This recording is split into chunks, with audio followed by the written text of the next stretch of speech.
বৰচলা আৰু ৰঙাপাৰা বিধানসভা সমষ্টিৰ মাজেৰে বৈ যোৱা গাভৰু নদীৰ বাঢ়নীয়া পানীয়ে ঠায়ে ঠায়ে বানপানীৰ সৃষ্টি কৰিছে।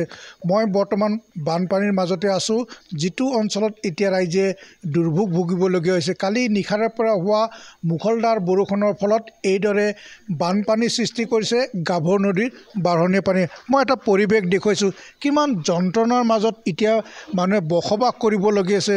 চাওক কিদৰে বাঢ়নীয়া পানীয়ে এয়া বাসগৃহ বুৰাই পেলাইছে আৰু ইয়াৰ ফলত ইয়াৰে স্থানীয় ৰাইজ চিন্তিত হৈ পৰিছে। তেওঁলোকে আজি এইদৰে বসবাস কৰিবলগীয়া আছে পানীত, আৰু এতিয়া পানীৰ মাজত তেওঁলোক আবদ্ধ হৈ পৰিছে এক প্ৰকাৰ, কাৰণ এই বাসগৃহৰ মাজত তেওঁলোক ৰোগীত কণ কণ শিশুসকল এতিয়া এইদৰে পানীৰ মাজত আবদ্ধ হৈ পৰিছে। মই বৰ্তমান সেই ঠাইখিনিত আছোঁ, যিটো ঠাই হৈছে ৰঙাপাৰা বিধানসভা সমষ্টিৰ বৰজুলিৰ গাভৰু কিনাৰ লাইন। মই এগৰাকী বাইদেউ আছে, দুৰ্ভোগ ভুগিছে, এজন বৃদ্ধ আছে, এইখন গাঁৱৰ গাঁওৰক্ষী বাহিনীৰ সম্পাদক আছে। মই প্ৰথমে বাইদেউৰ পৰাই জানিব বিচাৰিম, বাইদেউ কিমান দুৰ্গতি হৈছে আপোনালোকৰ? ছাৰ, আমাৰ ইয়াত বহুত পানী হৈছে। বুঢ়া মোৰ মহা হয়, তেওঁ বিচনাৰ ওপৰত বহাই থৈ দিছোঁ। বৃদ্ধ হয়, চকুৰেও দেখা নাপায়। সৰু পোৱালি এটাকো বহাই থৈ আহিছোঁ মাকৰ ওচৰত লৈ। মোৰ পোৱালিবিলাকো এনেকুৱাতে আছে। তেনেহ'লে চবে অলপ দোৱা কৰিব যাতে আমাৰ বানপানীটো কমি যায়। কষ্ট হৈ আছে, ৰাতিপুৱাৰ পৰা খাব চাব পৰা নাই আমাৰ লোক। বহুত ৰিলিফ অহা নাই, একো অহা নাই, এতিয়াও কোনো চাব অহা নাই।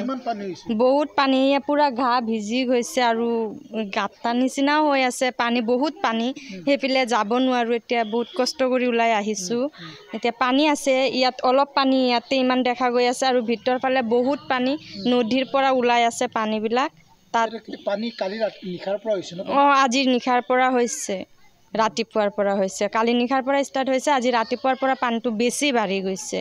এতিয়া ৰাতিপুৱাৰ পৰা একো খোৱা চোৱা নাই আমাৰ, এনেকুৱা অৱস্থাতে আছোঁ। আৰু কি ক'ব দাদা, কি হৈছে? আমাৰ গাঁৱত মানে ৰাতি বৰষুণৰ পৰা এনেকুৱা গাভৰু নদীৰ বানপানীয়ে পূৰা গাঁওখন বুৰাই পেলাইছে। আৰু ইয়াত আমাৰ এখন স্কুলো আছে, আইগাভৰু প্ৰাথমিক বিদ্যালয়। প্ৰাথমিক বিদ্যালয়ৰ ৰন্ধাঘৰতো পানী সোমাইছে, আৰু ছাত্ৰ ছাত্ৰী তেওঁলোকে খাবলৈ পোৱা নাই। আৰু গাঁৱৰ ৰাইজৰো ইয়াত বহুত ঘৰ এনেকুৱা আছে যে পানী মানে এক কঁকালতকৈ ওপৰত এনেকুৱা পানী হৈছে, আৰু ৰাইজে এতিয়ালৈকে খাবলৈও পোৱা নাই। এনেকুৱা অৱস্থা, গৰু ছাগলী বান্ধিব পৰা নাই। আকৌ খেতি বাতি পূৰা বুৰাই পেলাইছে। এতিয়া এই ক্ষেত্ৰত আমি অৱগত কৰিছোঁ, আমি গাঁওবুঢ়াসকলকো জনাইছোঁ, SDCOতো জনাইছোঁ, চাৰ্কুল অফিচত। তেওঁলোকে এতিয়ালৈকে মানে গাঁওবুঢ়া চাবলৈ আহিছিল, তেওঁলোকে চাই মেলি গৈছে। যদি 3টালৈকে থাকে তো আমি কিবা ব্যৱস্থা কৰিম বুলি কৈছে, কিন্তু এতিয়ালৈকে আমি কোনো ব্যৱস্থা পোৱা নাই, আৰু ৰাইজেও তেনেকৈ সুবিধাজনক পোৱা নাই। আৰু আমাৰ ইয়াত বেমাৰীও আছে, বেমাৰীসকল আছে, ছাত্ৰ ছাত্ৰীসকল আছে, বৃদ্ধসকল আছে, আৰু আই মাতৃসকলো আছে। তেওঁলোকে ৰন্ধা বঢ়া কৰিব পৰা নাই, বিশেষ বিভিন্ন অসুবিধাৰ সন্মুখীন হ'বলগীয়া হৈছে। হয়, এইদৰে এই অঞ্চলত এতিয়া বানপানীৰ সৃষ্টি হোৱাত তেওঁলোকে এতিয়া ৰন্ধা বঢ়া কৰিব পৰা নাই। পুৱাৰে পৰা তেওঁলোকে কোনো ধৰণৰ আহাৰ গ্ৰহণ কৰিব পৰা নাই বুলি তেওঁলোকে জানিব দিছে। এতিয়ালৈ তেওঁলোকৰ পানীৰ মাজত আবদ্ধ হৈ আছে বহু পৰিয়াল, আৰু তেওঁলোকে এতিয়া চৰম দুৰ্ভোগ ভুগিছে। অসম চৰকাৰৰ মন্ত্ৰীসকলক তেওঁলোকে দাবী জনাইছে যাতে এই গাভৰু নদীৰ পাৰত বানপানীৰ ৰোধৰ কাৰণে প্ৰতিৰোধৰ ব্যৱস্থা কৰি যিসকল দুৰ্ভগীয়া ৰাইজ এতিয়া পানীৰ মাজত আবদ্ধ হৈ আছে, এই ৰাইজক উদ্ধাৰ কৰি তেওঁলোকক ব্যৱস্থা গ্ৰহণ কৰিবলৈ তেওঁলোকে দাবী জনাইছে।